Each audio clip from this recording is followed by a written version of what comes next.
Hi, I'm Celeste Young, and this is my story on Point. It was a cool October evening. I was around the age of 8, and my younger sister was about 3 years old at the time. It was a normal evening. My father was at work, and my mother was in the other room folding laundry. Now, important context, the layout of my apartment living room at the time, there were 2 couches in the shape of an L, one right here and one right here. And in the middle corner, there was a saltwater fish tank. And then in the middle of the room, there was an ottoman.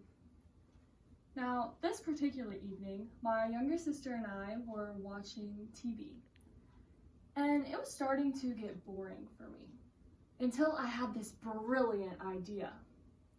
I stood up and rushed into my room and grabbed a blanket, and I came back to the living room, and then I proceeded to make my sister stand up on top of the ottoman, and I placed a blanket over her head like a ghost.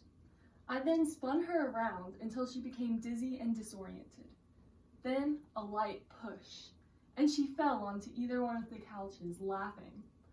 We did this for a couple rounds, and then we decided it was my turn. I stood up on top of the ottoman, threw the blanket over my head, and spun around until I had no idea where I was. Then I felt the push.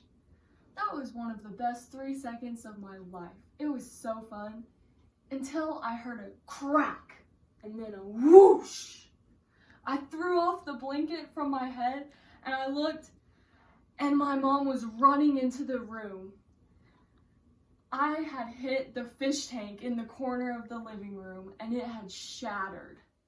My mother then said some choice words that were not exactly appropriate, and I knew I was in big trouble. Luckily, no one was hurt and it was just an accident, but I still have a lot of fun teasing my sister about it to this day. And my mom is still yet to let us have another fish tank. Okay, thank you for listening.